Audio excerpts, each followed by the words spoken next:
Check Good afternoon.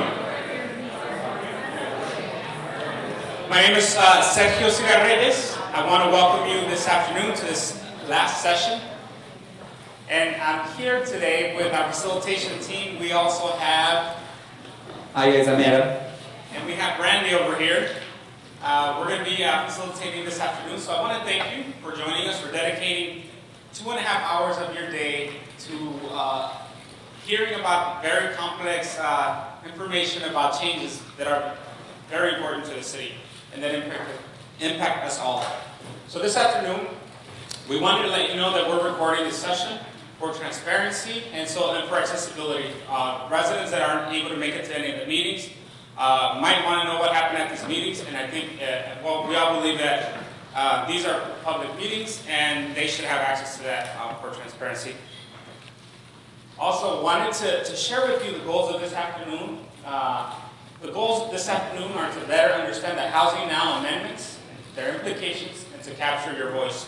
So we're working in this team with public agency to do another set of engagements for the city of Grand Rapids.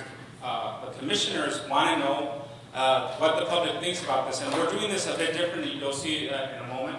But we want you to know that we're not here to convince you either way. We're not here to convince you to give us favorable feedback or feedback against the amendments, simply to record your feedback. We present you with the reason what these amendments are, and then your job is then to make meaning of that, and then tell us what you want to happen, whether you approve or not, whether you want some changes. That is all up to you. We have been getting questions from residents about whether we can change something, whether we can't. And it is all determined by your answers in the ballots that you have in front of you. So wanted to let you know that. We're not here to convince you either way. The goal today is to capture your feedback this afternoon. And we hope, we're hoping to do that in the best way possible and ensuring that everyone in the room has an opportunity to voice their opinion. So the rhythm of the night is this. We're going to spend 15 minutes talking about Zoning 101. And then we're going to jump into the amendments.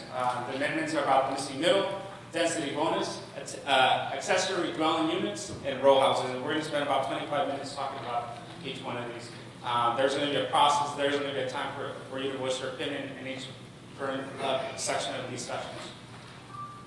The examples are going to be like this. For 5 minutes. It'll be 5 minutes table talk.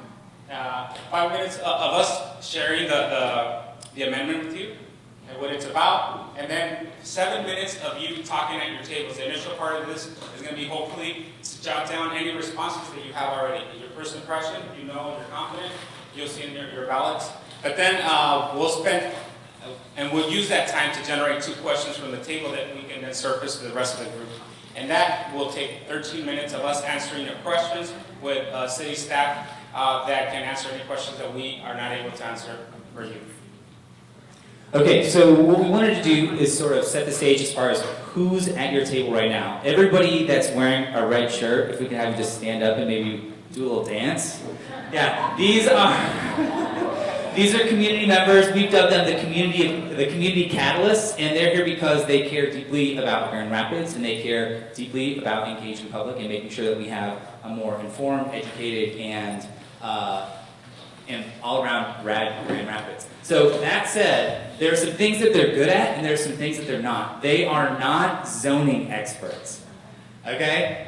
Zoning experts from the city. There is Elizabeth and Courtney from the planning department back there. If we can give them a shout out for giving up a Saturday to come out. Yeah. And so the goal of the catalyst at your table is to help your table identify the big questions that can help you come to clarity. All right? So as we're going through this content, if there's stuff that you're seeing where you're like, oh man, I don't understand that at all. I want to understand what is it about this number, or what are the implications of this on zoning. Your table host is going to capture and surface. You want to end up with 2 questions. Okay? Then ideally during that 13-minute Q&A, what will happen is we'll sort of get through hopefully everybody's burning questions with the zoning experts from the city sort of saying, hey, this is technically this is an implication of that thing, okay? So the info gathered will be presented to the City Commission in September, and the mechanism of your voice is, can I borrow your packet, Kyle? Is this thing, okay? So as you're going through, if you have like questions or concerns, there's space on here for you to write that. Make sure that you fill out the front of this, so that way what we wanted to do is make sure that everybody has one vote, right? And so make sure that you fill this out and get this to your table host at the end of the session, okay? So that said, what we want to do is real quick, there are some ground rules. I don't know if you've ever been to like a sports. Sports are great. I don't know if I actually love sports, but but sports work when everybody sort of agrees to the ground rules that are being played, right? If you're trying to play football and soccer at the same time, that might be a little awkward. So at your table you have, can I steal? I'm just going to steal all of your table's things. You have a little list of ground rules, and I'm just going to go over these real quick. So the first one is that honesty matters. Feedback is a gift that helps move projects forward. Your feedback today will help support the commissioners as they make informed decisions on these amendments. And as part of that, what we're asking you to do is pledge to be honest of your feedback, okay? The second is that every voice has value. The City of Grand Rapids needs your perspective, squeaky wheels and silent wheels alike. Today's format is designed to hear both. We pledge collectively to make room for others to be heard, as others are doing for you. Okay? So during those times where the large group Q&A has happened, what we're going to ask you to do is make sure that you sort of keep your table discussion down so everybody can hear the questions that are surfaced. The next one is the table is non-judgmental space. There might be people at your table who have a very different perspective than your own, and we're asking you to postpone judgment on them. All right? The table is a safe space for positive and negative emotions. We're asking you to pledge to withhold your judgment as others share their truth today. Okay? And the final one is that your time is valuable. These are complex topics, and we want to honor your time that you have taken to come in on a Saturday of all days and make your voice heard. In order to make room for others to be heard, we ask you to pledge to keep comments brief and make sure that they're focused on the amendments. Okay? So that said, I think, yeah, you've got 5 minutes at your table to get to know each other a little bit. What we're going to ask you to do is share your name. Maybe as you come in, you picked a little emoji sticker. Share your emoji sticker and why you picked that thing, and discuss the item on your list that you felt like you were most impacted by. So you've got 5 minutes. That's about 30 to 45 seconds ish per person to share that at the table. Go for it.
I give a lot of credit to Becky Deal for that because she's really got the heart for all the years. She's so strict. We push for traffic safety department. We have to see reality. We know about it.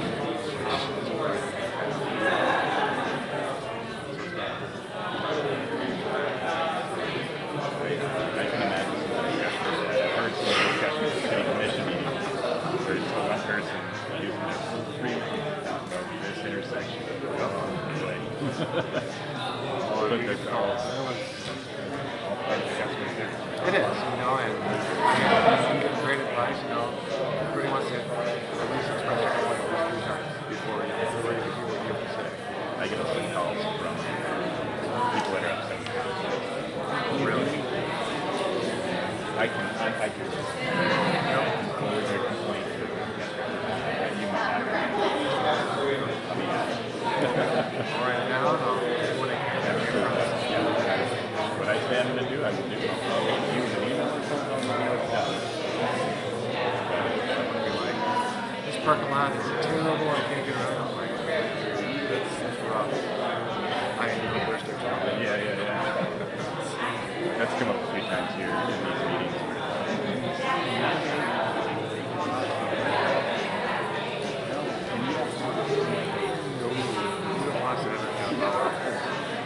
Absolutely. Interesting. We can force them to clean it up. Sure. That's enough. Absolutely.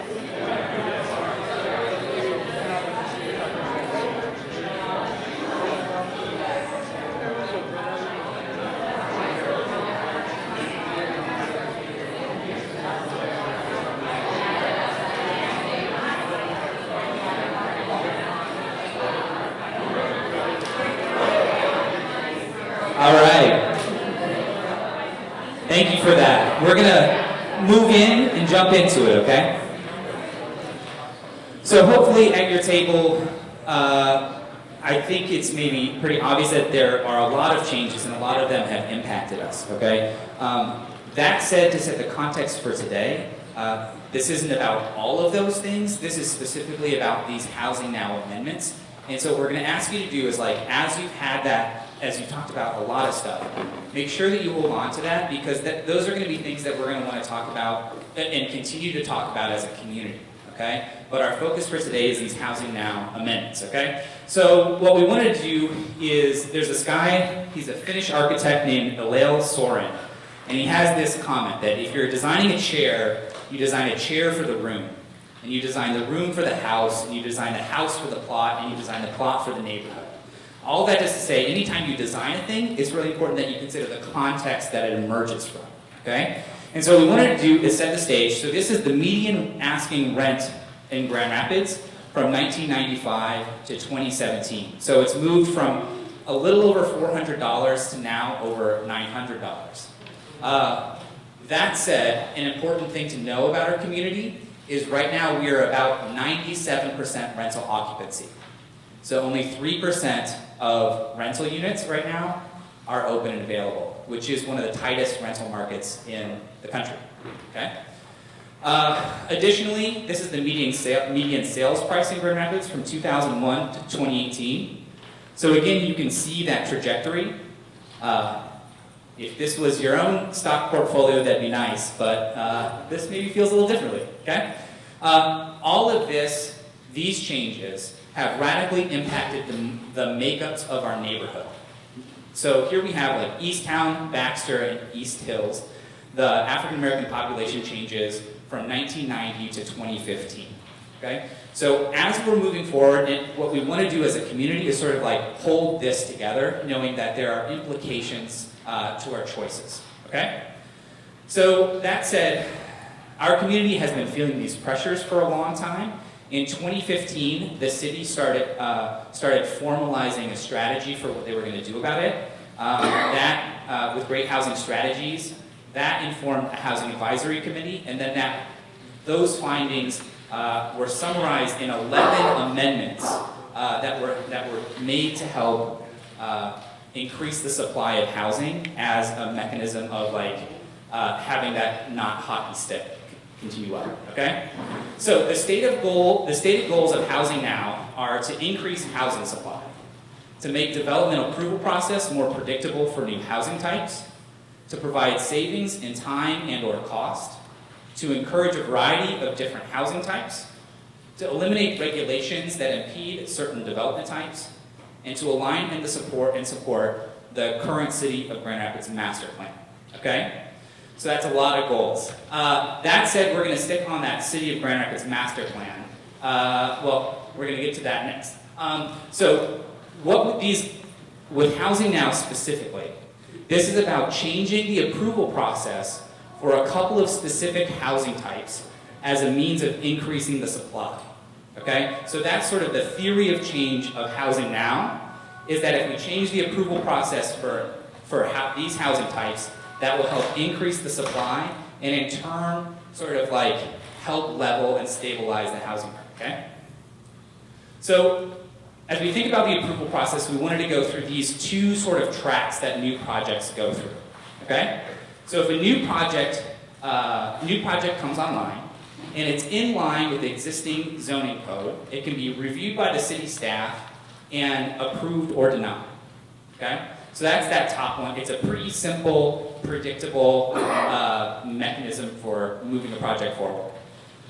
If a new project comes online, currently there are things that require special land use. So they're still legal in our community. They just have to go through a different approval process in order to make them a reality, okay? So that goes through special land use. It's reviewed by the city staff. There's a neighborhood meeting. There's a planning commission application, a planning commission public hearing, and at that point in time, they're either approved or denied, okay? So as we're going through these amendments, what's important for you as a community to know that all of these housing types exist already in Grand Rapids. They're legal in Grand Rapids. They're currently just going through this bottom row. And the question is, are we okay as a community moving them to this top row? So that's what this is about, okay? So, the master plan. The last one that we've had as a community was in 2002. There have been a lot of requests for these specific things to say like, hey, these are great, but we should move this to the master plan, okay? The tension inside of that is that master plans take about 2 years to complete. Current HUD forecasts that there are about 3,500 additional citizens moving to Grand Rapids. And so over the next 2 years, that'll be 7,000 extra people moving into Grand Rapids. All of that is going to impact who moves and who is displaced, okay? So as we think about like, how are we as a community making room and space for moving in, and also how are we making space for people who live here, this is the tension that we sit inside of as a community, all right? So again, the city's asking about changes to the approval process that could bring more housing online now. So, the approval process. Let's jump into it. The root of all of these projects is the master plan. Is there a way, I'm warm, but I'm also speaking, and I see you waving. Is there a way that we could turn on the PC a little more? Sorry, Joey. Are we okay with that? Yeah, all right. All right, so the root of everything is the master plan. It's this long-range document that sort of shapes the vision of the city, okay? The master plan, on top of that, sits this scaffolding, if you will, of zoning rules, all right? The baseline of those zoning rules are neighborhood classifications. And in Grand Rapids, we have 3 different neighborhood types. Okay, how are we doing? Can you hear okay? It's a good trade-off, all right? So the first neighborhood type is traditional neighborhoods. Those were built from 1850 to 1945. We are here inside the middle of a traditional neighborhoods.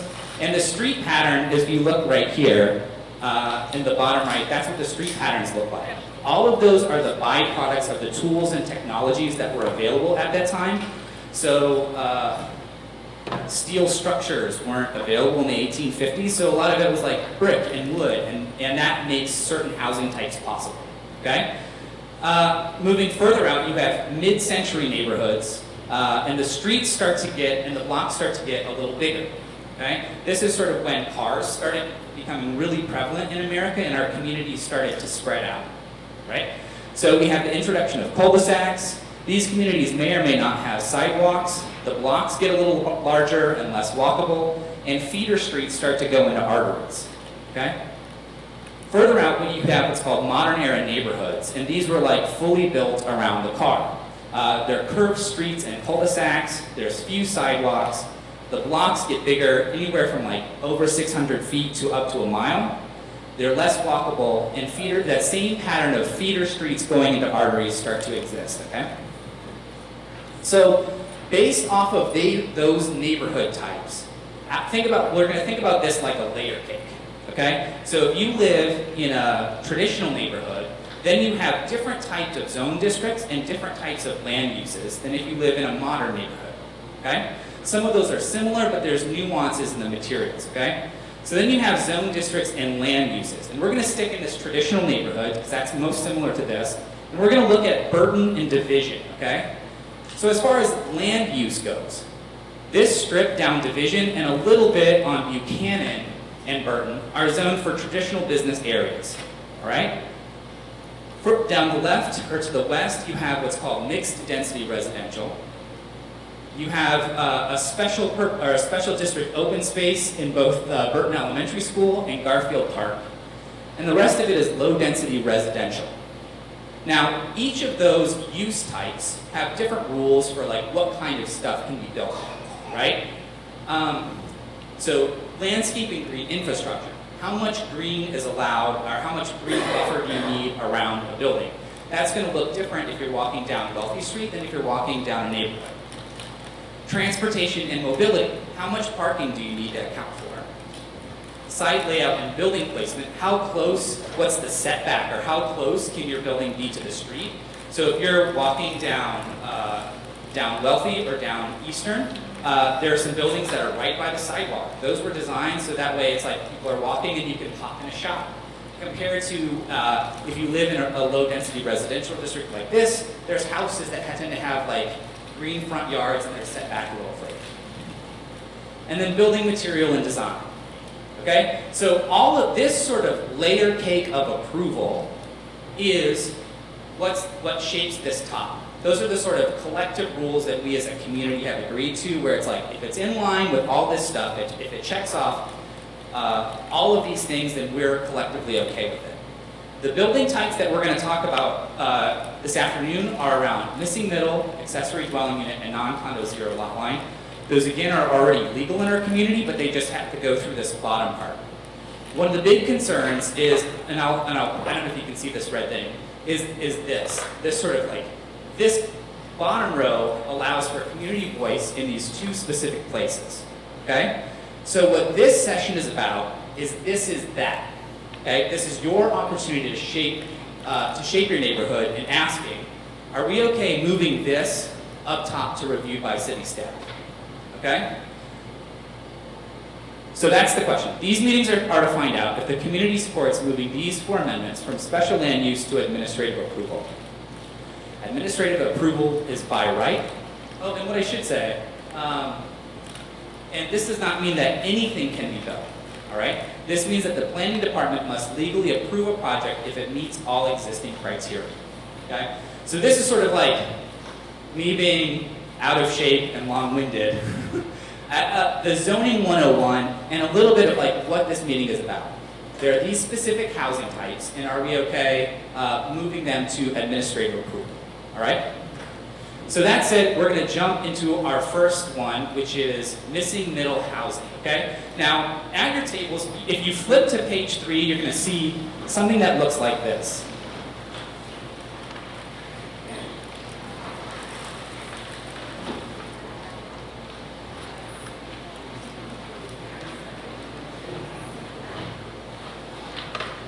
All right. So the way that these sheets are structured, on the top half is sort of like the big picture of what this amendment looks like in action. And on the bottom part is the technical tweaks to zoning articles that are needed to make it happen.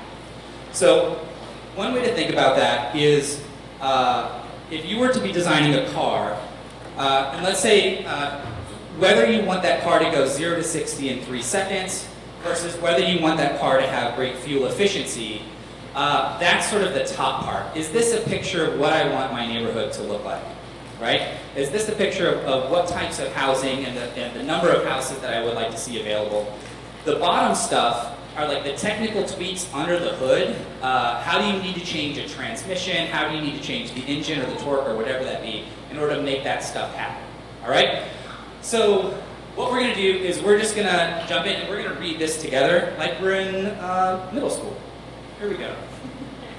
So, missing middle housing is one way to infill density and build more walkable neighborhoods. These are small-scale developments that are the size of large houses, like duplexes, fourplexes, bungalow courts, and mansion apartments.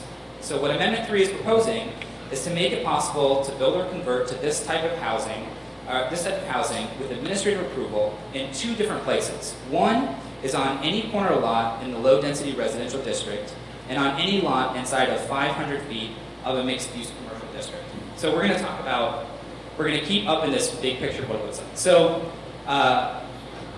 again, this housing typology already exists in Heritage Hill. It's like a lot of houses in Heritage Hill are these kinds of houses. So there's duplexes, there's converted multifamily. These are some examples. Fourplexes. So now what we're going to do is we're going to jump into the technical sort of stuff under the hood. All right? The first one there is to reduce minimum dwelling unit width from 18 to 14 feet. Now, going back to one of the underlying goals of housing now, one of that was to reduce construction costs as part of that. And so the rationale behind this is that anything bigger than 14 feet requires a load-bearing wall. Okay? So if you eliminate the need for a load-bearing wall, you should theoretically save on construction costs. And so what exactly does 14 feet look like? That's this. So if Randy, if you want to point over there.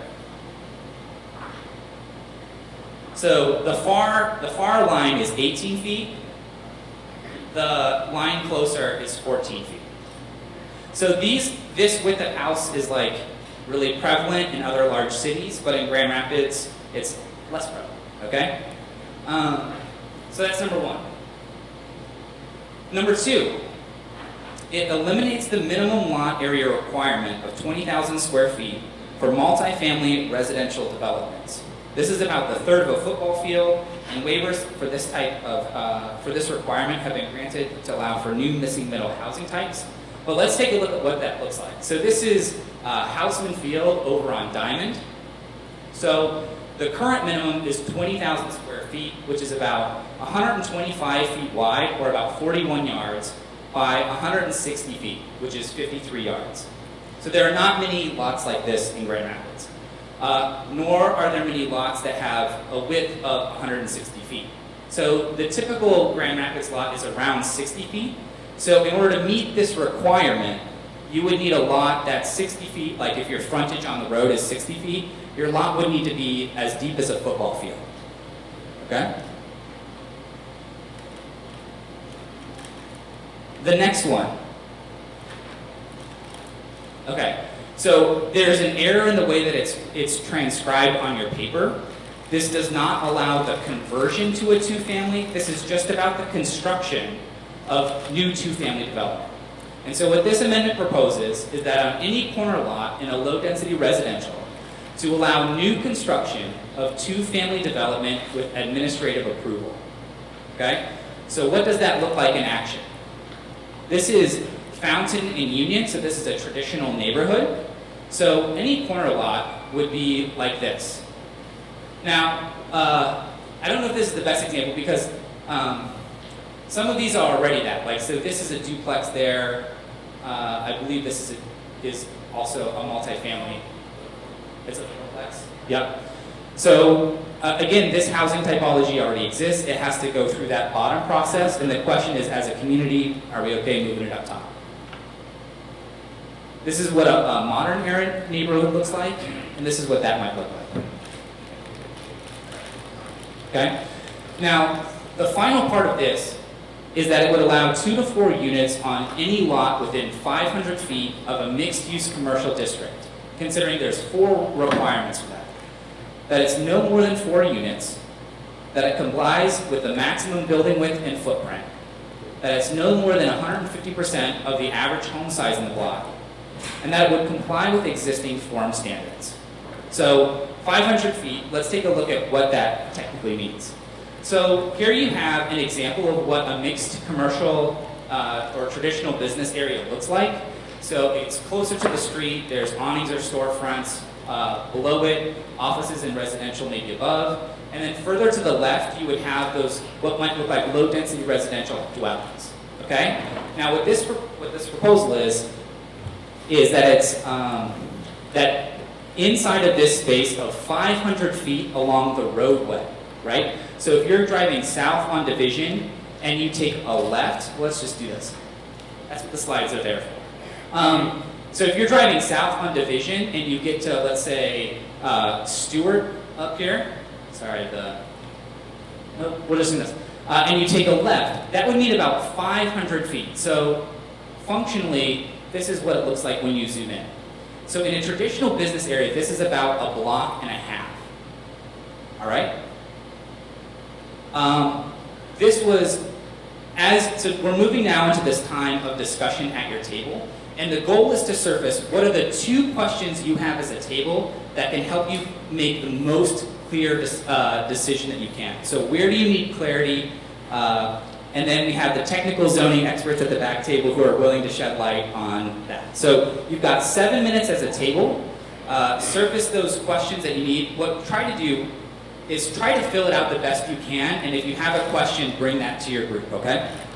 7 minutes.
All right, folks, we're going to bring it back together for our global discussion, our full group discussion.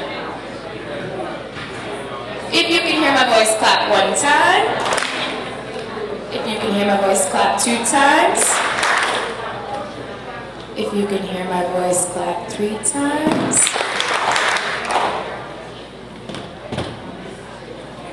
If you can hear my voice, clap 4 times. All right, so hopefully your table hosts have zeroed in on their questions, the group questions from the tables. Just to remind you, we really value your time, and we know that these issues are complex, and we could really be here for all day discussing these issues, and we recognize that. But in order to get us out of here at a timely fashion and make sure that all voices are heard, we're asking that the questions flow through your table host, and hopefully your table has come to a consensus as to those burning questions that you want to bring forward that are going to help you find clarity within these amendments in order to make a more informed decision. So just to remind you, ultimately, what we want is for you to make your voice heard on these sheets that are in front of you. So you're deciding 2 things. Do you feel confident enough that you have enough information? And do you support it or not support it? So those are the questions that we want to bring forward, and we do want to just focus on these amendments in front of us. Again, a reminder that our folks from the Planning Department are from the Planning Department. They are city staff. They are not Planning Commission folks. So just a clarity there, there have been differences in some of the recommendations that were brought forward from the Planning Commission and the Planning Department. So just making sure that we're keeping that in mind as we're asking questions. They're going to focus more on specifics and the technical implications of the zoning rules and amendments. So they're not necessarily well versed in how we got here, why these amendments were necessarily brought forward, the policy point of it. They're more well versed in the technical implications. So please keep that in mind as well as they're answering questions. For the first amendment, we're going to start at this side of the room with Katie's table. Questions? Kareem, do you have any questions? Keep on going just to save time. Natasha? All right, so we have 2 questions. The first one is actually the section that talks about on any corner lot in a low-density residential zone district. There's a part in there that says existing structures, but I think someone said it was a typo, versus new structures. When was that change made? That's for the mix, Yeah, that was something that didn't get caught earlier, and so that's always been the case, that it's, you can't convert a structure. This is just on new building in corner lots. Okay. That was my mistake. Okay, and then the next question was, what was the rationale for special land use versus, do you want? Why did these need to go to special land use in the first place? Oh, historically, why did these need to go to special land use? The reason that they would be going to special land use is because generally the base allowable development is a single-family home. And that is what is generally expected in the neighborhood. Because the density is higher, 2 units versus 1, we want neighborhood input on whether there would be any negative impacts of that development. All right, so at our table, our question is connected directly to the buy right. They want to know, why are we moving toward that? What is the reasoning to move toward the buy right, and how is it going to impact each neighborhood in our community?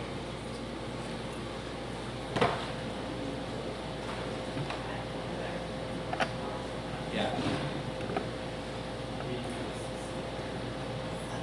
And that's really what this is. It's a policy question that we're asking, what direction do we want to go as a community? There's advantages and disadvantages to both, and a lot of things that need to be considered. So by right, it's a faster process. Everybody has, equal expectations of what's coming, and it's something that if a community you can agree to, it just makes it, simpler. If it's something that's like community that we can't agree that, in all cases this is going to work, then that's when you have the more special land use and that public hearing process, so you can consider it on a case by case. So that's really kind of the philosophical policy sides of it.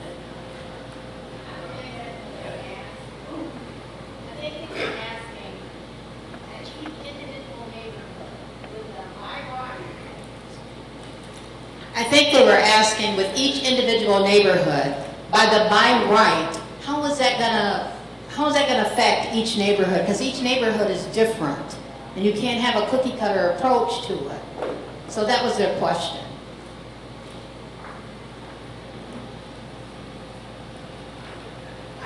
I think that's what we're trying to tease out here. Whether folks find it appropriate to allow these things by right across the city, or like, that was Marion, right? Like Marion said, whether it really does need that, each neighborhood is not the same, and that we want to have public input. So that's the tension that we're looking at, that we're trying to get some input on today. All right. Our first question says, how is this making housing more affordable? So earlier, as we talked about the sort of hockey stick growth that we've seen in housing, this is, I think, fundamentally a question of supply and demand. And so this isn't about affordable housing specifically as HUD defines it. It's about housing affordability. And if you have 3 buckets and you have a community of 15 people who want to buy that bucket, the bucket price is going to go up. And so the sort of theory of change with these are saying, if you can make it easier to make more buckets, that will stabilize the market. Again, if you don't feel like these amendments will make housing more affordable and that's important to you, this is an opportunity to say these amendments aren't doing enough, or phrase it however you would like, but this is an opportunity for you to put that feedback on your sheets. Our second question is, how can we ensure a greater inclusion of neighbors in neighborhoods that are not represented with the by right model? Their voice and expertise are left out, and we're not comfortable with that. I think that's a great question, and if you feel like that process doesn't meet those demands, then I would say make sure that you put that down on your sheet.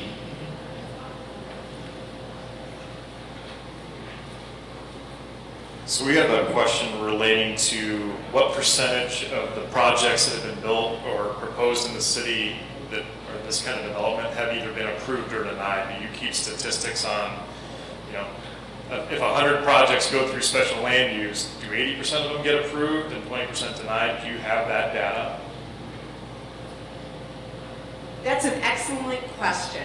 And I don't think it's a question that is very easy to answer. And the reason is this. Here in the planning department, we get a lot of folks come to us all the time with proposals, and we talk to them about how they do or do not meet the current requirements. So some projects never even go to the planning commission. Other projects that do go to the planning commission, staff has worked with the applicant or the developer to tweak the project to ensure that it more closely aligns with the expectations of the planning commission and the community. Things that go to planning commission, we encourage folks to reach out to the community in which the project is located to address any concerns that that community might have before it even goes to the planning commission. So I guess I would say that in sum, to answer your question, most projects that go to planning commission do get approved. However, they may not be the same project that was originally envisioned. Okay, maybe a little bit different here, but we're wondering historically, perhaps what was the hardship that developers were running into to go through the full public review process? Do you understand that question? What made it so hard for them? What is it about the bottom line process that was so difficult that we think going to buy right makes a lot of sense? What were the hardships developers are?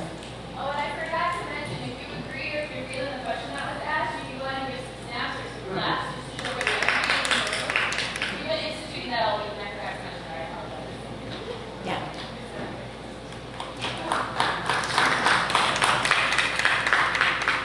It is, feel free to jump in if you wish. It is my understanding that, I mean, in general, developers incur costs for carrying property. Anytime something takes more time, it's going to cost a developer more, okay? So I think, again, that's the tension of, property rights versus public input and ensuring that we have regulations that reflect what the community wants and allowing, adequate public input.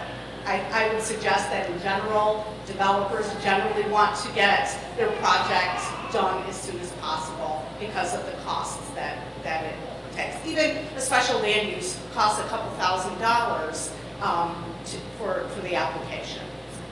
Does that answer the question? I think it gives some context. Okay. I think we also had a broader question that others might have that I thought would be helpful, is really how does administrative approval work? Is there any subjectivity there within those individuals that happen to be the ones reviewing it? Can there be different opinions? Yes, that's exactly right. The by right. Yes, that's exactly right. Is it subjective? Or is it that like all of these things are met, you will get this? So to be quite frank, honestly, no. There's some level, but if a project ticks all the boxes, meets every criteria, we don't have the right to approve it simply because we don't like it. On the other hand, Elizabeth said, a lot of times it is an iterative process as we do the review. So, we can point out things. We can say you should talk to the neighborhood. You should really consider this. We think this would improve your project. But sometimes we can't necessarily require those things. Now, that said, the Planning Commission, when they're reviewing things, also largely works under those same rules that, if they're going to deny a project, they also have to deny it based on something, hard and specific, not a I like it, I don't like it. So that kind of plays into both. But certainly, public input does have an influence, but it can't be, the only factor for denial. All right, thank you for your questions on that First Amendment. In the interest of time, we will be moving on to the next amendment. I'll start at the other side of the room for the next amendment to make sure that we get all the voices in the room. Thanks, Brandon. So that you know, in case we are asking you to, we're incorporating an additional way of recording your feedback. So any questions that were not, that you might have had at a table where only two were surfaced or one, the questions that you're writing on the sticky notes, we are going to record them. So remember to put the number of the amendment about which that particular concern, comment, or question is about. As a reminder that right now we're going to follow the same format. Great job, you guys. I think we're doing an awesome job at sticking to the time frame. So 5 minutes, I'm going to talk about Amendment 6, which is a density bonus for affordable housing. Then we're going to go up to 7 minutes table talks, so you can surface your questions. And then the larger group will be 13 minutes of questions and answers. So Adam had a question about affordable housing earlier. So this is technically the only amendment that actually addresses affordable housing. You might remember that Adam said that these amendments were about housing stock, increasing the housing stock, not about affordable housing. This one happens to be that, and it's the only one that addresses affordable housing as defined by HUD, Housing and Urban Development, Department of Housing and Urban Development. So just reading from your ballot there, what this would do is this density bonus would, under certain circumstances, allow the space required for land or units to be smaller than usual so that more housing can be made available. If this proposal passes, developers would be allowed to build the same number of units on a smaller lot or more units on the same size lot than current requirements, only if 30% of the units are affordable at 60% AMI is area medium income. And also would include a failure to perform clause, which would be added with penalties for non-compliance of any developer that would be entering into this agreement. So basically, any developer that enters into an agreement with the federal government to provide the units at the project that they're developing at 30% of those units at 60% AMI or below would qualify for this bonus, this density bonus. And what that bonus is, in case you're wondering, is that it would reduce the minimum lot size, or the lot size required per unit from 2,000 square feet to 1,500 square feet, so that more units can be built in the same lot. And this would look like this in Houseman Field. To build one unit, you need that amount of land, 1,500 square feet, 2 units, 3,000, and so on and so forth. And so remember that this is 30% of the units have to be at an affordable rate. Where would this apply? So again, we're at Berkeley Division, and this would apply to any residential zone, including these low density, residential, mixed density. So if you look at your ballot at the bottom, these are the two things that you're providing feedback on. Do you agree that, so how do you feel about this? I feel confident enough to make a decision, and the two criteria are that it includes an affordable housing, that 30% of the units are affordable, and also that there is a failure to perform clause according to the agreement.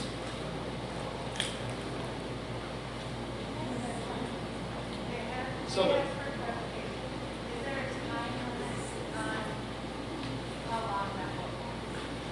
is there a time limit? 15. Is it? Hold your question until that first question. So yeah, that's actually a question that was asked. She asked us, there's a time limit for the agreement. And so we're done with this portion. So take 7 minutes to discuss it in your tables. surface questions, and that's a great question that actually has come up in the past. We'll have some city staff answer those questions for us. As you're discussing the amendments, make sure that the concerns that you have or suggestions for improvement go on your sheet, not just on a sticky note. The sticky notes are more for questions that you're asking to gain clarity. Any concerns that you have, or you say, I'm not comfortable with this and I recommend XYZ, make sure that that's going on your sheet and not just on your sticky note.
bringing everybody back together again. If I can have your attention, please. If you can hear my voice, clap one time. If you can hear my voice, clap 2 times. Works like a charm, I just love it. All right, we're gonna start on this side of the room. So our question kind of stems from this table's question. What is the time period that these developments have to meet? What's the minimum? And then we also had a question if a community is able to ask those developers to do, instead of maybe a 15-year, 30-year, or 20-year, are they able to ask developers to increase this time, minimum time requirement?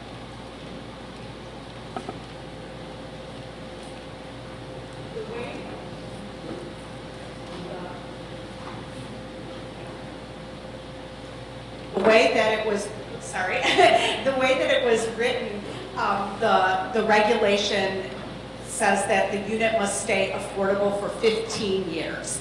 And so I guess for your second question, if you don't think that is long enough, maybe that's something that should be added to the ordinance. But it couldn't be changed to something longer because it says, well, I guess they could agree to something longer, but the ordinance only would require 15 years.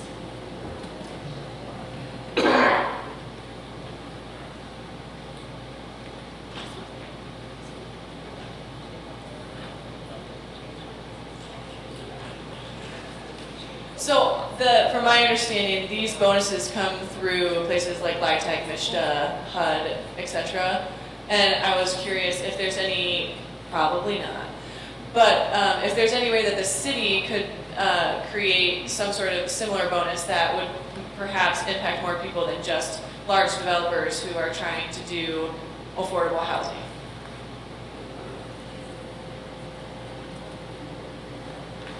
And that's kind of what this piece does. So you're correct, most of the existing bonuses today do come through the LIHTC and the other programs that are kind of part of that bigger financing package. So this is actually a city bonus that gives some incentive for some of those smaller projects that might not meet, LIHTC because of, the location or the size of some of those performance. So it's kind of a way, we had the discussion earlier about the missing middle. This is kind of, missing for those LIHTC projects where we can do a bonus ourselves. We'd like to know how many people are on the planning committee? The Planning Commission consists of 9 appointed members. There's a chairperson and 8 other commissioners, and they're appointed by the mayor and the city commission. Okay, do they live in the city or neighborhoods that they're affecting? The city commission tries to appoint members to equally distribute it by wards, and generally that is the case. Alrighty. So another question we have is, who is overseeing that the low income restriction is followed? So there's a failure to perform clause. Who's making sure that that takes place? And why is there a 15-year limit?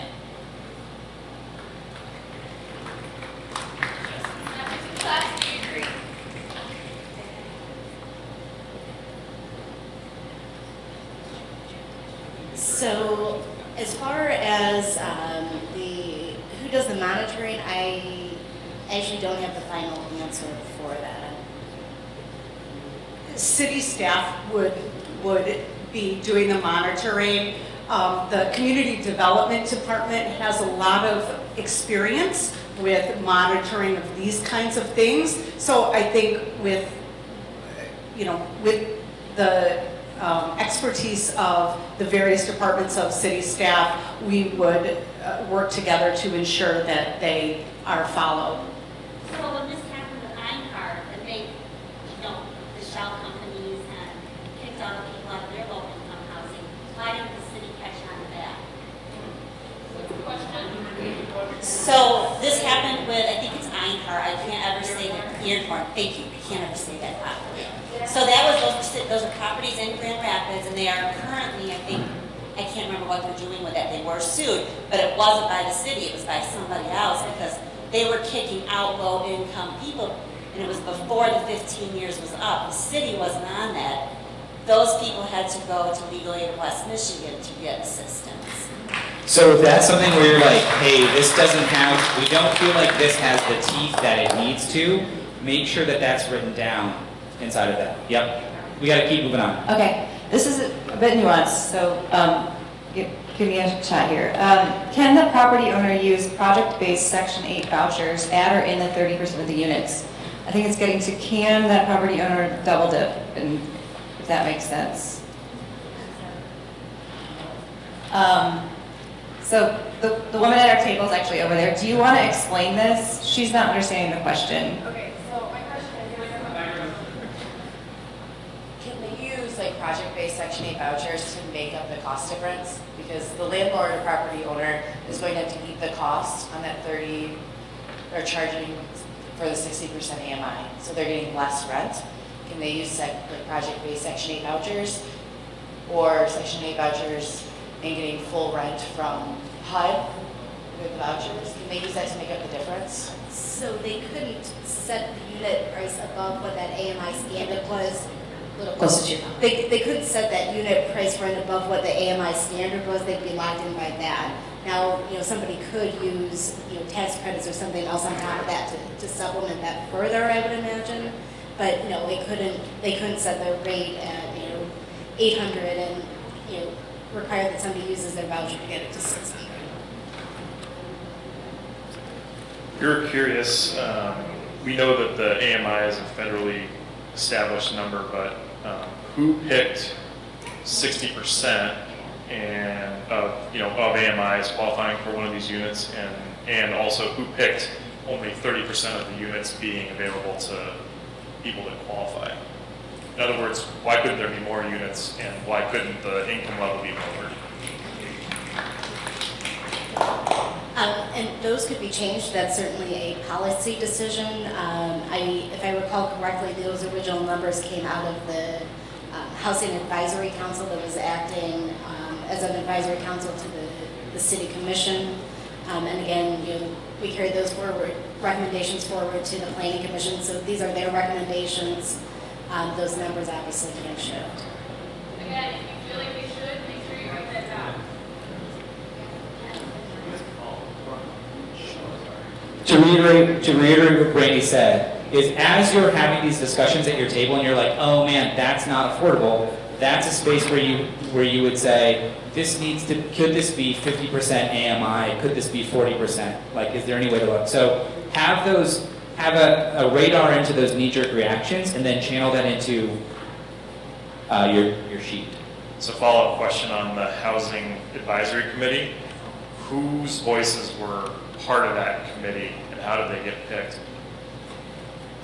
That was a group that was appointed by the City Commission. I'm trying to, I don't know the process that went into forming that group. I attended some of the meetings later in the process. There was quite a variety of people there, but a lot of them were representing, some of the affordable housing providers, nonprofits, and other groups. Just a quick thing for our group to come back to the rules that we talked about earlier is like our goal is to make this. That's a great question. How did those people get on there?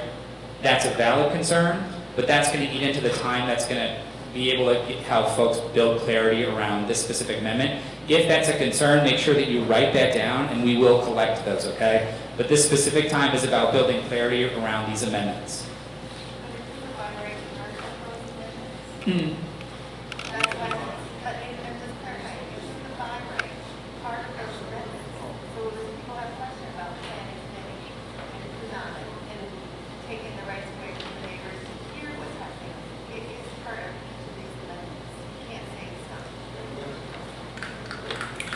Yeah.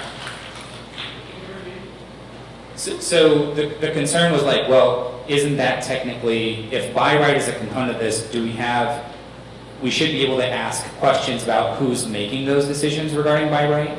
And what I would say, like, yes, you should. nobody from the planning commission is here, and you guys are responsible for like enacting that. So that question needs to be channeled, that needs to be captured elsewhere. But yet, it is part of every proposal you are presenting today, am I right? Yeah. So then, let's be very clear. By right is part of every one of these that you agree on. Yeah, that's what we had said earlier. You agree on this, and you're saying, yes, I agree, this goes to the planning. We do have questions from the remaining tables. Let's I do think it. we want to keep moving forward. Our table's question is, how does this amendment affect height restrictions?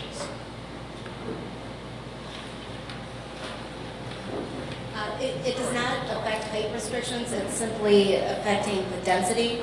So you would still, it's basically if you're able to fit more units in the same size box that you would otherwise be allowed on a piece of property.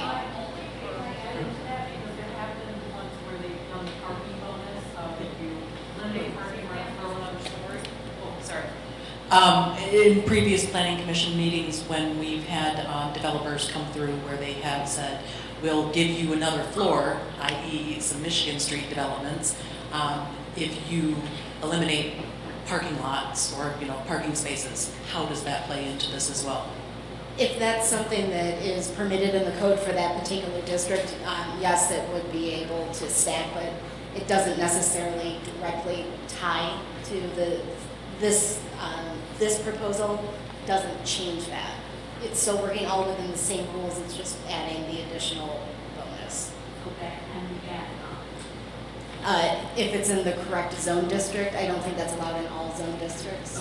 I might add that you just mentioned Michigan Street as an example. Michigan Street is a commercial zone district, and we're really talking about residential zone districts. And that height bonus, there's no height bonus associated with this density bonus. Our second question is regarding parking. It's with this density that's being created, how is parking being, the parking issue being resolved or addressed?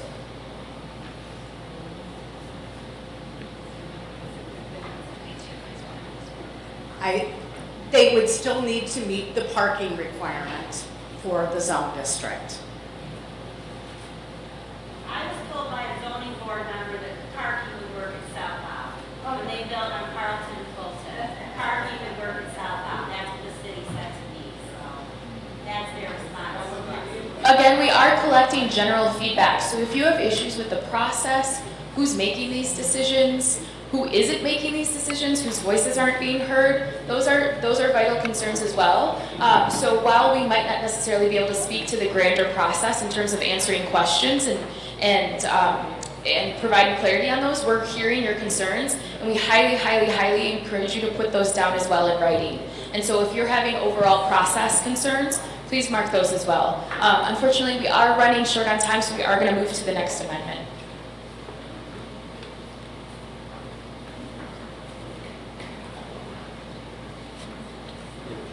Okay, so we're going to follow the same process. I'm going to go over this for about 5 minutes. We'll do table talk, and then we'll do large group share out. Amendment 8 is about accessory dwelling units. So the amendment is about accessory dwelling units. These are small apartments with a design that is consistent with the main dwelling. They can either be in the main house, like an attic or a basement, or a separate building, usually in the backyard. On the screen, you'll see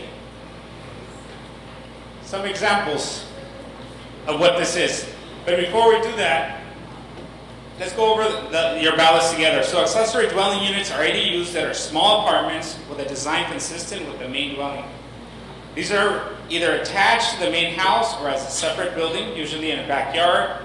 ADUs are currently legal, but only when approved through special land use procedures.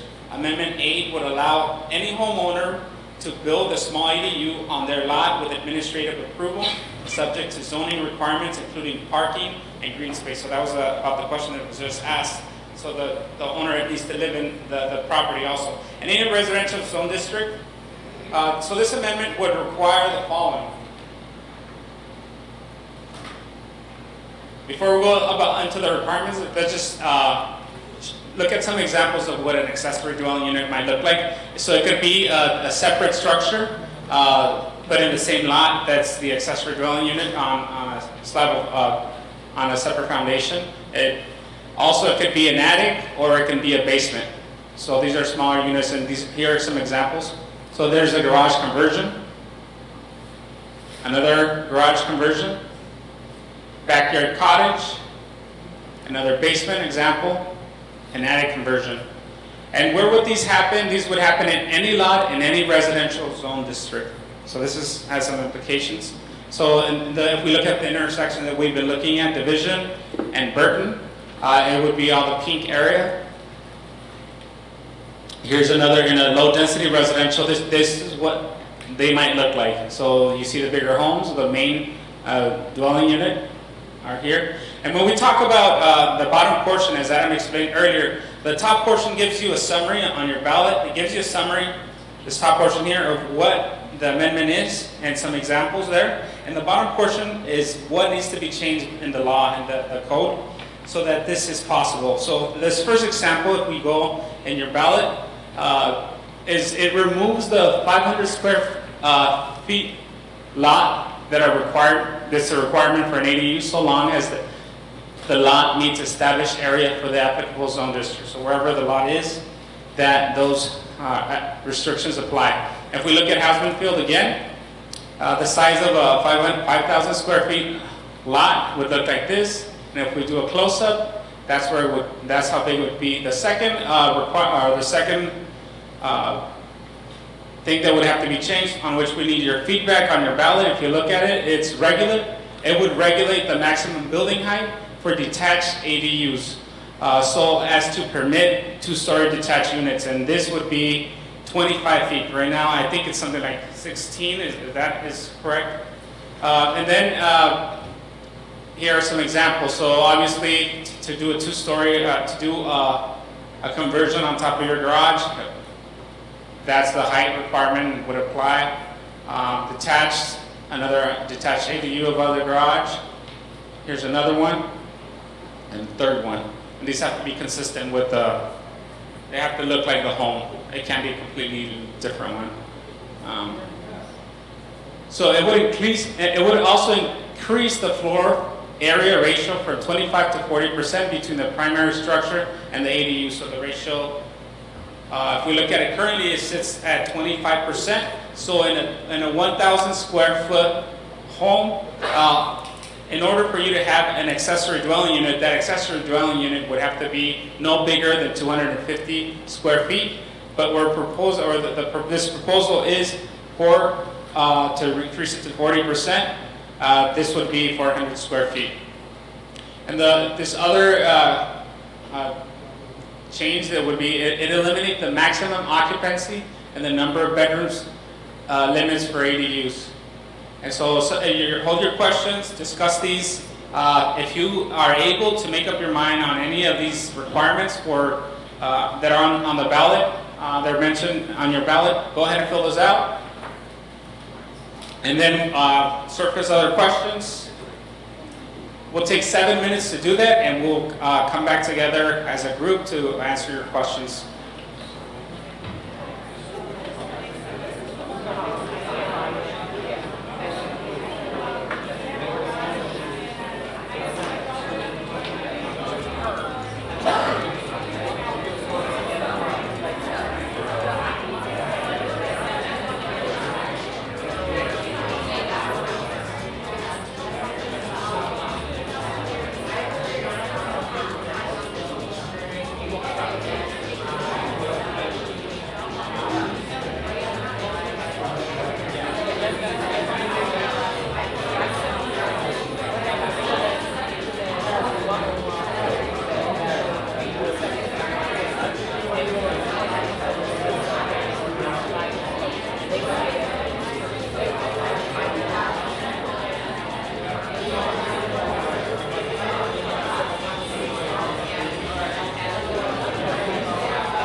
Folks, we have a little less than a minute left, so go ahead and start zeroing in on those questions you want to bring forward.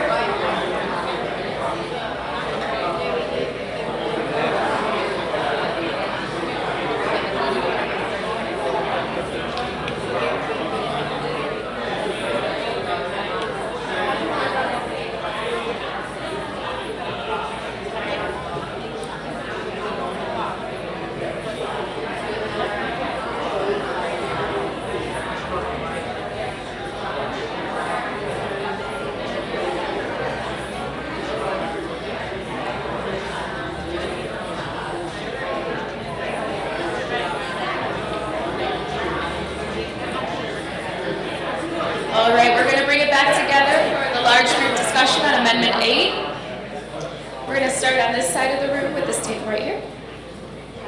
All right, so our table had a question: how does increasing the density specific to accessory dwelling units, how does that tie into affordable housing?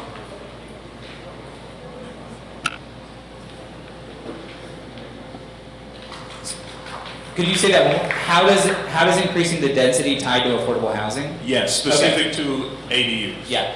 So Vancouver, 35% of all the single-family homes in Vancouver have accessory dwelling units. Okay? Accessory dwelling units, the whole goal of housing now is to increase supply.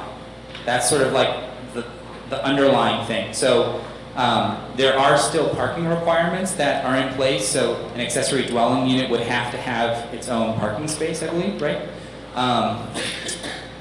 But I think that the theory is like, if we build more housing supply and make accessory dwelling units more available, then that might help, again, level out the market.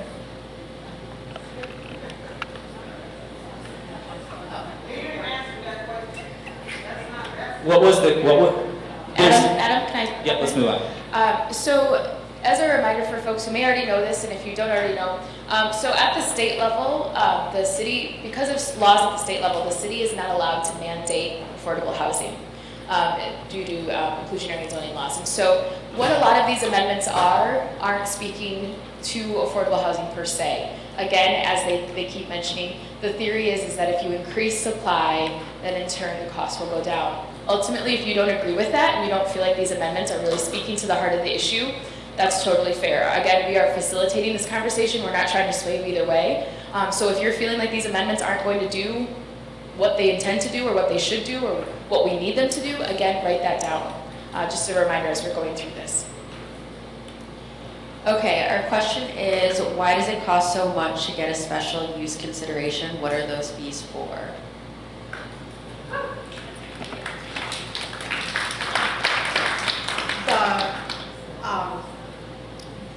The fee associated with a special use or special land use approval covers staff time, the public hearing, the public notices that we are required by state law and our ordinance to send out, as well as the newspaper notice. We still have to put it in the newspaper, whether or not people read that. So it covers all the administrative fees associated with that. It's been a while now, probably at least a good 5 years, but I remember that the city commission required each department to do full cost recovery for in our budgets. So we're not able to use any of the general fund money to cover the costs associated with the application. So it's borne by the applicant. Okay, and then we have one more question. Is it the same price for a homeowner versus a developer? Yes. Yes, the price is the same regardless of whether it's a developer, a property owner, or a nonprofit. We are not able to discriminate on who the applicant is. We had two questions. One was, what happens after the original owner constructor leaves? So if I build an accessory dwelling unit and then I move out, what happens?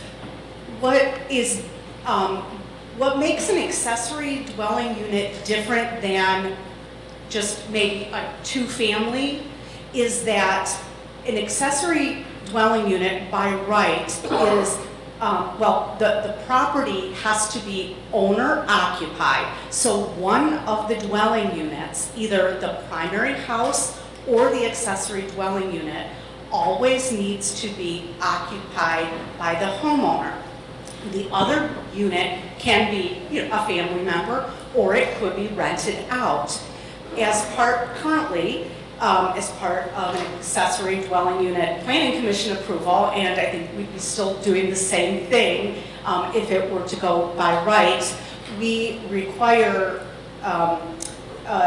the applicants to record a deed restriction that requires it be at least one of the dwelling units to be owner occupied. Thank you. Our second question is, would these have to have their own utilities? So are these coming off the main house, or do they have their own lines? I can't answer that question.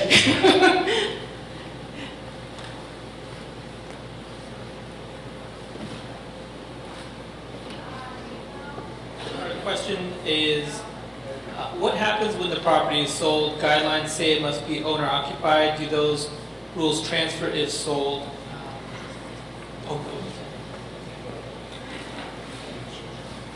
All right, well then we can switch to another question is, how does this interact with historic districts? Would you be able to build an ADU in a historic district? Yes, assuming it were approved by the Historic Preservation Commission. So the HPC still reviews any exterior changes to properties.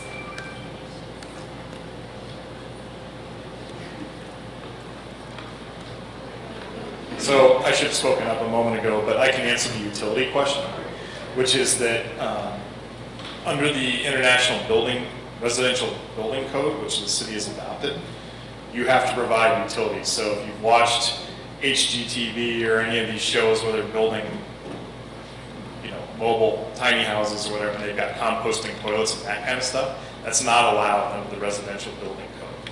So you would have to provide electric, power, potentially gas, depending on the type of appliances in the unit. Whether it's metered separately or not is a totally different issue. That's something that you can decide as a homeowner to say, I want my renter to pay their own electric bill, and it gets really complicated from there about how you can do that. But you have to provide power, you have to provide water, you have to comply with the property maintenance code that's also been adopted by the city in terms of number of residents. All those things still apply as they would to any primary dwelling unit on the property. Does that answer your guys' question? That wasn't our question. So we had a question regarding, this is sort of a follow-up to the parking, which we had a question about as well, but, what teeth does the city have, or what are they going to do to beef up enforcement on things like parking and to make sure that these requirements are actually followed?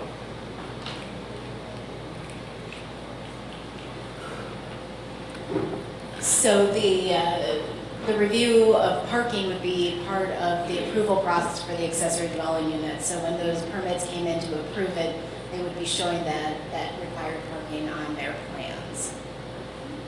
But as far as enforcing what they have to show on the plan, is there any enforcement mechanism besides the I guess part of it is that they need to build what they show on the plans, and there are inspections that are associated with that building process.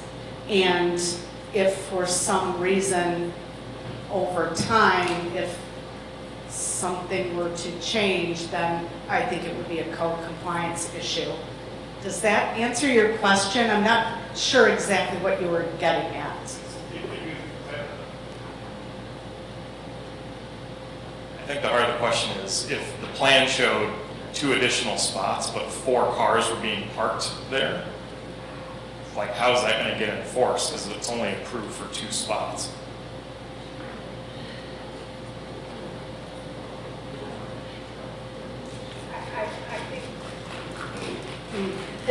think that is a tough question, and just like currently now, if people are not doing what they are supposed to do, we are a complaint-based, our code compliance or enforcement is complaint-based. So if we received a complaint, then we would follow up and enforce on that. We would otherwise have no way of knowing that people are not following the rules relative to that.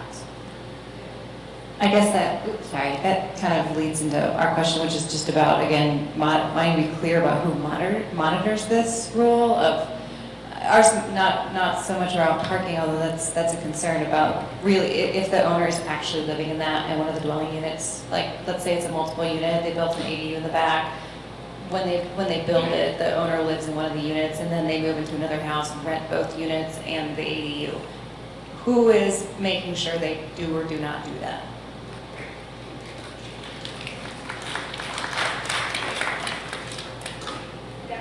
That's an excellent question, and if this were to be approved, I think, and if folks find that to be an issue, it would be something that City Commission should, we'd have to take into accounting as we're budgeting to ensure we have the staff capacity to enforce that. So what is the current, this is in regards to the last part of the amendment that's here, eliminates the maximum occupancy and number of bedroom limits per ADU. So what is the current maximum occupancy and why are they proposing to eliminate this completely? Would that allow for 10 people or 10 rooms? Like, can you answer both to the occupancy and number of rooms? Sure. So as far as occupancy, right now the limit is 2. If this, 2 people? 2 people, yeah.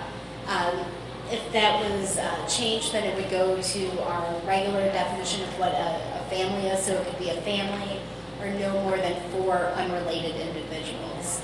The number of bedrooms are really going to be controlled by, the size of the limit, or the size of the unit is limited in relation to the size of the house that it's accessory to. And then there's also building code requirements that have minimum bedroom sizes. So all of those would kind of play together. But in any case, no matter the size of it, if it was unrelated individuals, it wouldn't be more than 4. So why would they want to propose to eliminate that completely? There was concern that if I was a single mom that had 2 kids, I wouldn't be able to live in that house. If the house just was for 2 people. That was how I understand why that was eliminated. Okay.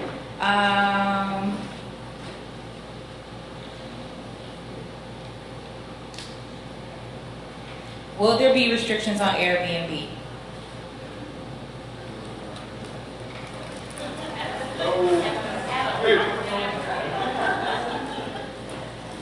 Yeah, there are requirements in there that it cannot be used for short-term occupancy, which is what Airbnb would fall under. From previous sessions, my understanding is that you have to have 50 feet per person within a bedroom. Is that correct? Square feet? John? From previous sessions, my understanding that it was mentioned from previous planning department folks that it was the mandates that you have to have 50 feet per person. So a bedroom, if you have 2 people in a bedroom, you have to have at least 100 square feet in your room. So the minimum unit size. Yeah, so this is a math problem, and so for a one person living in a bedroom, the smallest that bedroom can be is 70 square feet. If you want to put 2 people in that bedroom, it's 50 square feet per person. So that bedroom would have to be a minimum of 100 square feet.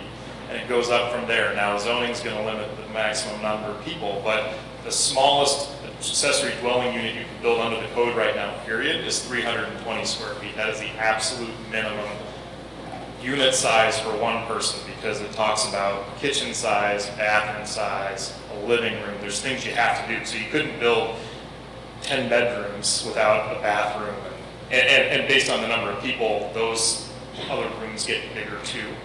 So, and those things fall outside of the zoning. they fall more into the property maintenance code and the international residential building code. So does that answer your question?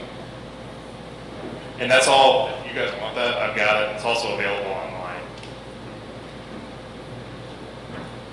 In regards to the design, we're wondering, there were design guidelines put out in the original planning commission, so we're wondering if those still exist. Also, for example, if you live in a one-story ranch, are you able to build a two-story ADU? Are there design guidelines to permit that?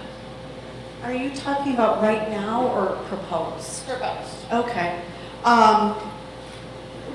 There aren't anything specific to ADU design, but we do have requirements in the zoning ordinance for structures over 120 square feet.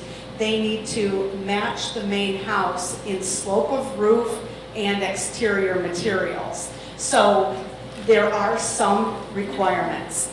Also, in the new requirements or regulations, a two-story structure would be allowed. And then our second question, where it permits a two-story detached ADU, could you build a new existing two-story ADU, or does this have to be, does it mean that you can only build a second story on an existing structure? Oh, no, you could build something new. And it could be two stories? And it could be two stories. Last one for Amendment 8. So most of these amendments address increasing rental stock rather than home for sale. Does the city have a component of its master plan or its strategic plan to increase the staff managing rentals and zoning regulations? That's a great question. The master plan does not deal with staffing or enforcement issues. It sets the general framework. Staffing and enforcement issues are considerations that should be made with amendments like these, but those really fall into policy decisions ultimately by the city commission.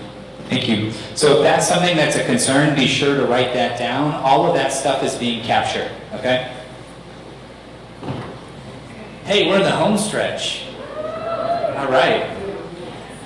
Who's going out for drinks after this? Okay. All right. The last one is around non-condo zero lot line development, also called row houses. All right. So let's look at the sheet. We're going to jump back in time to go to middle school together and read it again. All right. Amendment number 9.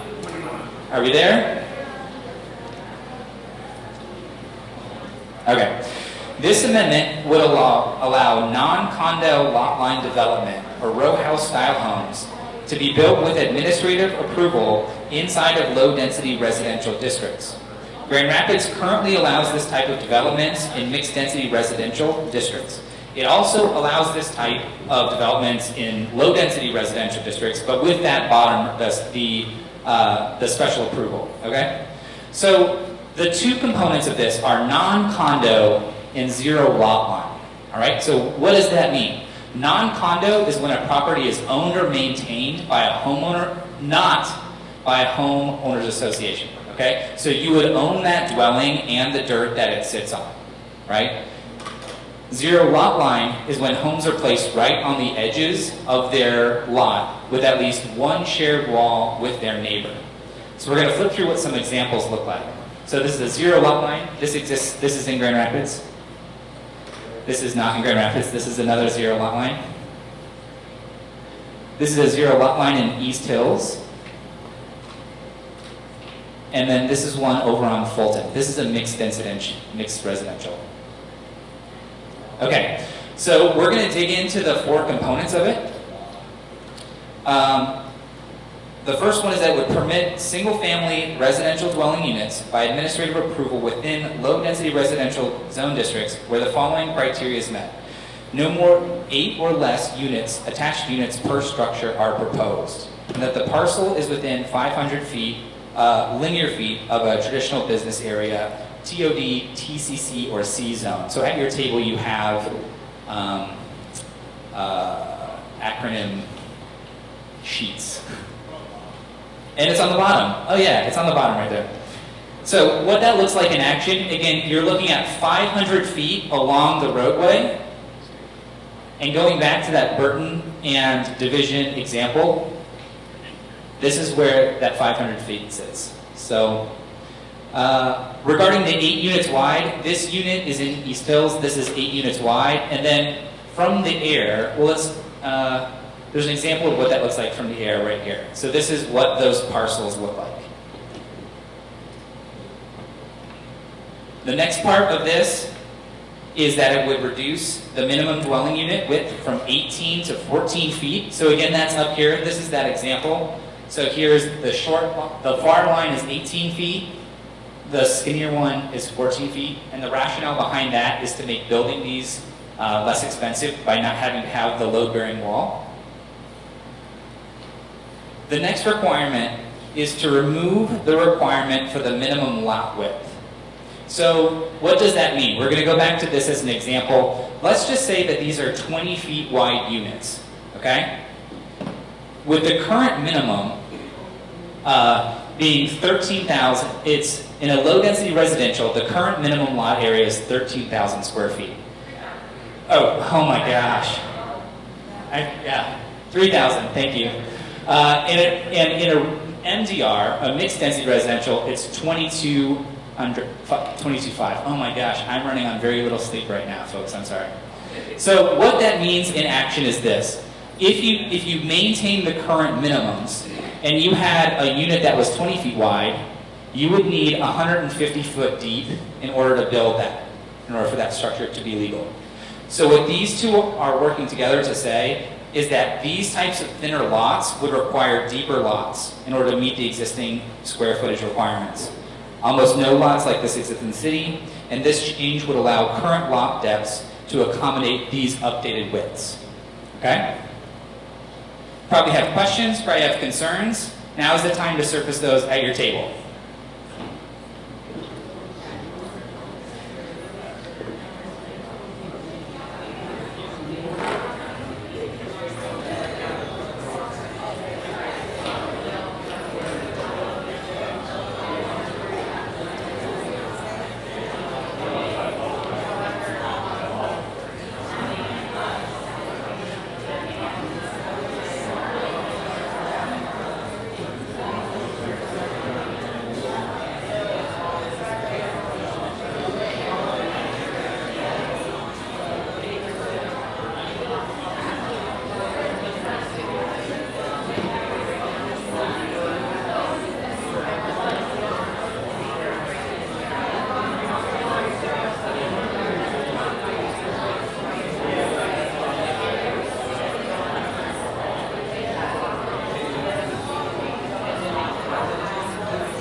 All right, folks, we're at about 1:30, so go ahead and start zeroing in on those questions you want to bring forward to the larger group.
We're going to start bringing it back in for the larger group discussion, the last one of the day.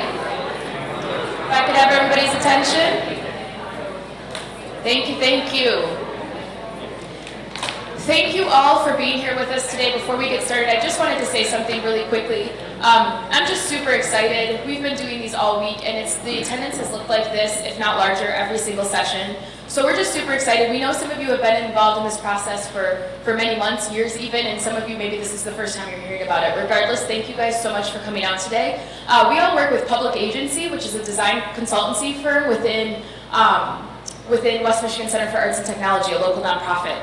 And what that means is that we work within design thinking, which is basically just a fancy way of saying that we believe that you should be designing things with people in mind, with people at the center, right? Designing for people, with people. And so that's why we're here today. That's why we are working with you guys, because we believe that whether it's a product, a process, or our cities, that we should be designing with people in mind, and that people most affected have the wisdom to help design these things and to co-create. So that's why we're here. So thank you all for taking time out of your Saturday to be here with us, to make your voices heard.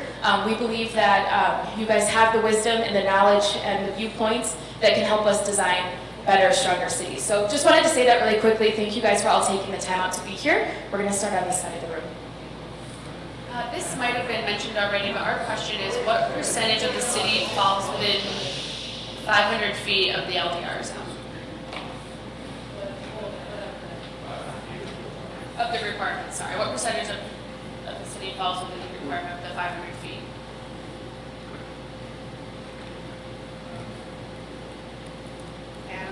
Adam's going to pull up a map of that. I don't know what that percentage number is.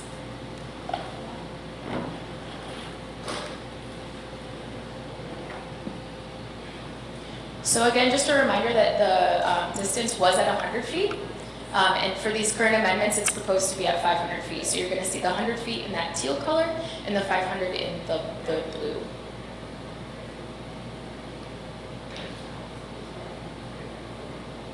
In addition to that question, we just wanted to quickly address, if possible, that it's been moved from 100 to 500, and we understand that that was brought up at one of the meetings. And it seems as if it was done as a disciplinary action because people were speaking up. So it initially was proposed at 100, and then people were like, hey, why is this happening in our neighborhoods? And they said, well, how about we just do it at 500? So this is the space to make that voice heard. Yeah, so Yes. if you're like, hey, 500 feet is too much, it should be 100, write down 100. Do they have the answers as to why? They're not the planning commission. They're No. not the planning commission. Well, that's Yeah. not our two questions. Yes, that was made by the planning commission to make it 500. Community came in and said, why don't we hold on this as a neighborhood association association, as a neighborhood association, Easttown was not contacted. We found out about this later. We went to this meeting. I myself was not at the meeting, but was told by Yeah. my board that we went in and said, why weren't we told about this? You know, where did you come up with 100? And out of anger, that's how the community felt. They said, well, 100, forget it, let's make it 500. That was their response to the community coming to that meeting, which brought us to this meeting because the neighbors didn't feel that they were being heard. So I feel that that number was never addressed. The fact that they've gone from 100 to 500 is just now accepted, No, it's not accepted. but it's never been clarified that it was ever, until just now, the last few minutes, that it was originally 100, now it's at 500. I feel With like all of the documentation that's been online, they're side by side, so you can see like it was originally 100, now it's 500. Right, Yeah. but I think that that's kind of openness of where did that number come from. I think it would be fair for people to hear the history of the fact that that was brought up at a meeting Yeah. the way it was. Yeah, so if you feel like, hey, 500 is too much, it should be 100, make it 100. Okay, so we have another question about green space. So the green space requirement, and then we have a suggestion in addition to that, is that what about having these structures built around our city parks, just to increase having them close to parks and having those families having access to that? So yes, what is the green space requirement, and have we considered putting these near parks instead of near businesses?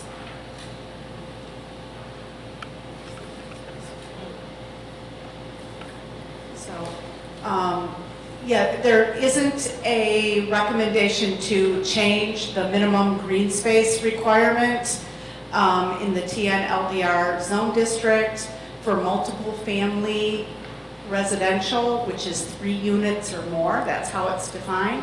30% green space at grade is required. The second part of your question was why around zone, business districts rather than around parks? Is that correct? Did I understand that correctly? Okay. The rationale behind that has to do with the creation of nodes. So in the commercial zone districts, we have higher density. We have residential density that is allowed above the storefront buildings. And so, and generally in those commercial zone districts, that's where we want to keep the higher density, at those intersections of where there's transit available and higher density. So that's why they're around the commercial zone districts. Let me just add a little additional note on that. I have seen other communities where they have actually done it around parks, and it's a really interesting model doing it that way. There's a lot of, if you're interested in that, I would certainly bring it up. But there's, some research about the benefits of that as far as, increasing the eyes on the park and the activity around that. So, I think that's a really, excellent additional suggestion that I would bring forward. All right, our question is, one of it is, I live in a blue dot, 500 feet of a TBA, but I am not on a main artery. Does this mean my street qualifies or only the main streets?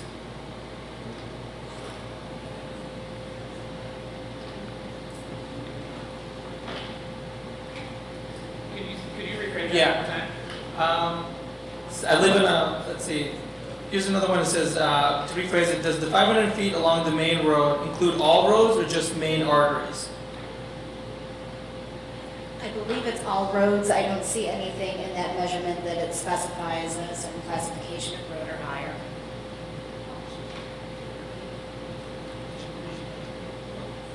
The second question is, since there are no protections against demolition, how can we prevent affordable units from being lost?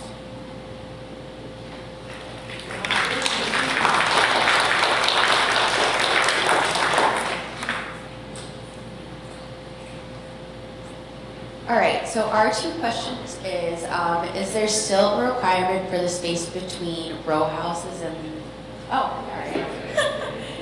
We'll give a moment to answer that first question. I'll go to this one. Oh,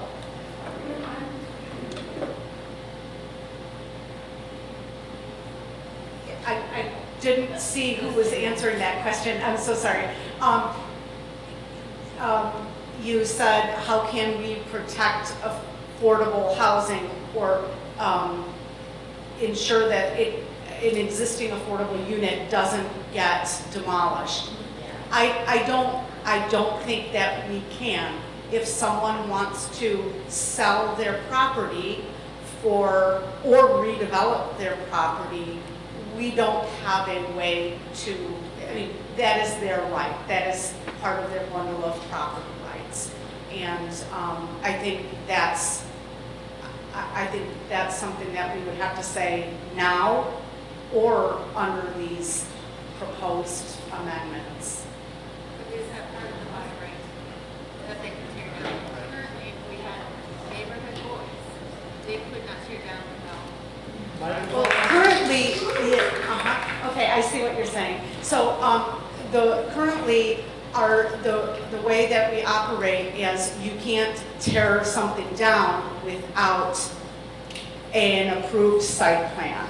So unless you get planning commission approval to tear down a house. But I see what you're saying. With this by right, they can tear down without neighbors having anything. Yes, people would be able to redevelop their property into multiple family without public input. Yes, that is the essence of the amendment under consideration.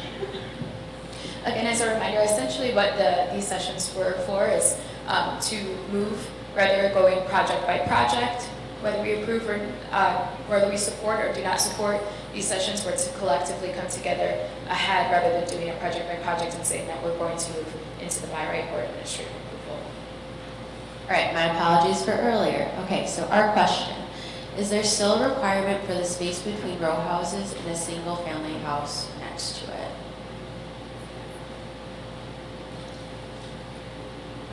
I'm sorry, where's that question coming from? Over here, sorry. Can you repeat the question, please? Absolutely. Is there still a requirement for the space between row houses in a single family house next to it? Oh, I see. The answer is that, I mean, the definition of an attached single family or a row house is that they can build up to the lot line. So right now, if you get approval for attached single family or a row house, you know, you could build all the way up to the lot line. The single family has the setback. So I think the answer to your question is there is not necessarily there's not a required setback adjacent to a single family. Did I get that wrong? I think that's. Okay, and then our next question is, how does parking play into all of this? Is street parking considered an available spot?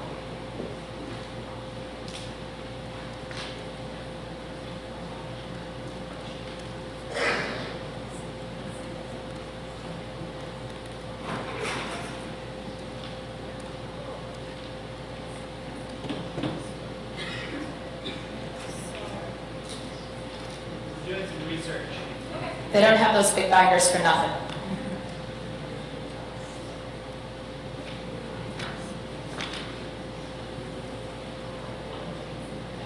I can tell you that the apartment that was built by me recently, when they advertised, they say plenty of off-street parking available. The city didn't make them have a parking space for every apartment because they put in bike racks. Hold on, just one second. Yeah. So there was an apartment complex recently built by me in Carlton and Fulton. Some of you may have seen it. It's been there about a year now. And when they built that, and the city didn't require, they were given all sorts of parking passes. They weren't required a spot for every apartment or even every bedroom. So when they advertised for those apartments, they advertised plenty of off-street parking. And if any of you drive through the Wilcox Park neighborhood, you know that's really not a thing. So they do count our neighborhoods as their parking spots, so.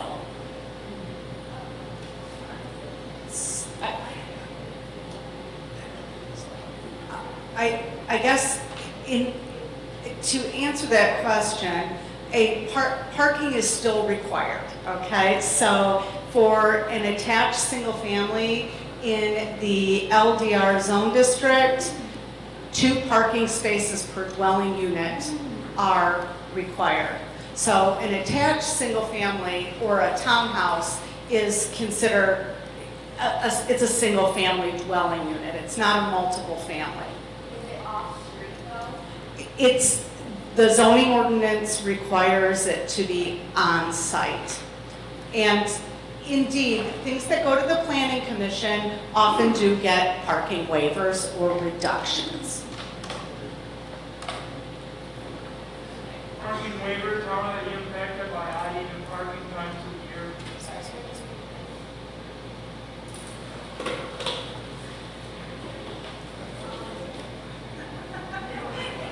I guess they really aren't. Most, not all, multiple family projects are on major streets.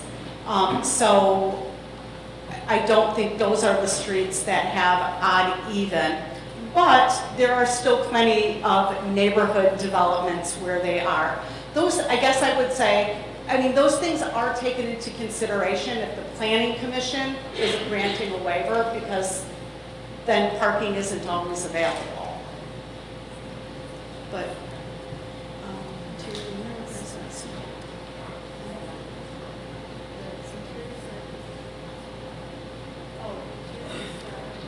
Looks like we're gonna do a little bit. I'd like to amend something I said earlier about setbacks for the townhouses or row houses relative to an adjacent single-family house. On the side adjacent to the house, they would need to meet a minimum setback. So I apologize. All right, my friends, we've made it. That is the last of the amendments that we are going through today. Give yourselves a round of applause. That's intense. That is intense.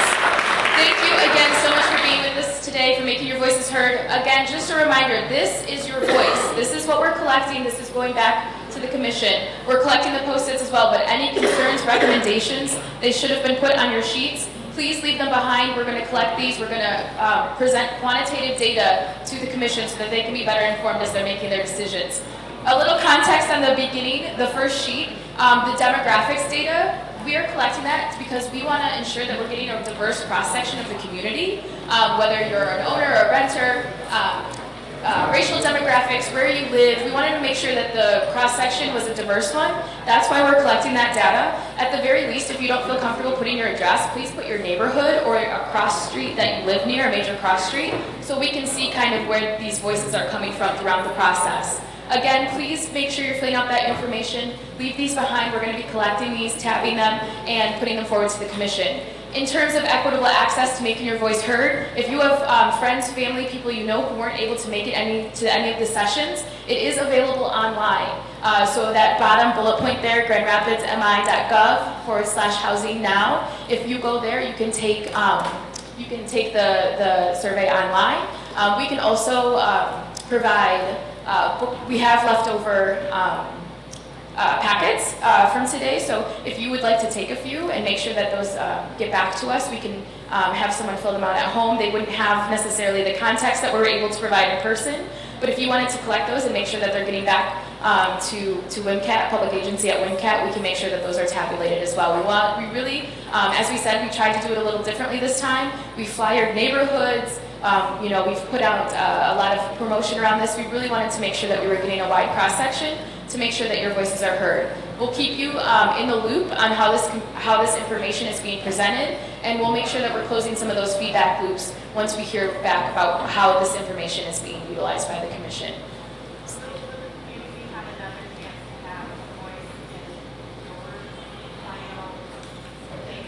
This was our last session for this process, so right now, any other follow-up information we're asking is submitted through the survey in terms of public agency.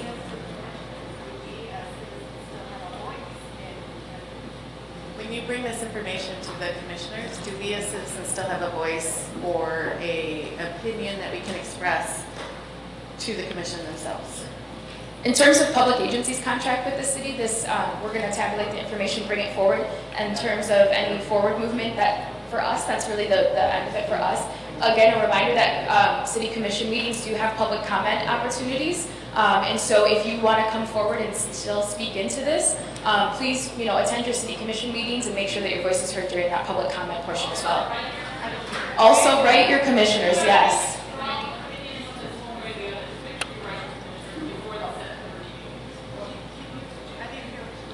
Write your commissioners. If you have strong feelings, what we're also looking for is really strong recommendations. If you think that something should be done a different way and you want to bring that forward, write your commissioners and make your voice heard in that way as well.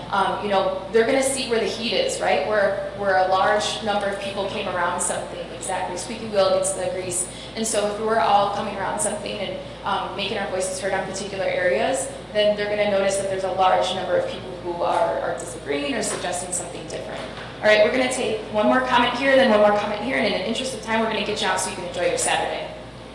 I don't know if you know this or if anyone else has the answer, but does anyone have any idea, if we have questions regarding the Housing Now Committee, who do we address those to? Great question. Regarding the Housing Now Committee, if people have questions regarding the process, the makeup, how all those came to be, who should they address this with? Are you saying affordable housing? No. Housing now. That came up with these recommendations that are in front of us? The Housing Advisory Committee.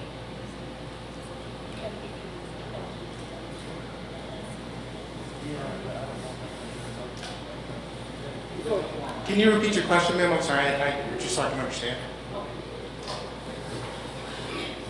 According to my research, when we last had this meeting, or a meeting like this at the city with the Planning Commission, I looked into the Housing Now Committee that has, 30 some odd, and found that not one of them lives within a quote-unquote blue bubble, and the majority of them live outside of Grand Rapids proper, and they're making these advisements and proclamations for those of us that live within the city. So I know that many of them were appointed by the mayor, but I'm not quite sure how that committee came to be and who does the appointing and how do I have a voice about who those people are. So that work was done probably a year and a half, maybe 2 years ago. So they're not meeting regularly, they're not, and if I would dare say that that committee is disbanded now. So if you want to give any other feedback, talking to the city commissioners through email or public comment would be the way to go. The Housing Now Committee that was originally put together, that started all of this, that has now moved into the city's hands and the commissioner's hands, planning, is that? Yes, so the original group was called the Housing, it wasn't, the Housing Advisory Committee, and then out of that, the city manager at the time, Greg Sundstrom, created this Housing Now Initiative. So, but I would say that the original group is disbanded now, they're not meeting regularly. All that info is online.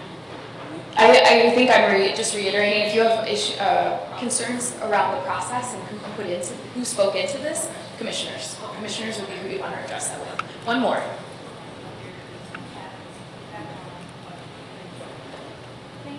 Yeah, so the earlier question was, would you have another opportunity to voice this in front of the commission if it goes to a vote? And the answer is yes. The process will still be the same as it was during the initial Housing Now discussion back in March. All right, folks, one final point. There is leftover food. Please grab some on your way out the door. We'd hate to have some leftovers. Just go ahead and grab it. Thank you guys so much for being here today. Enjoy the rest of your Saturday.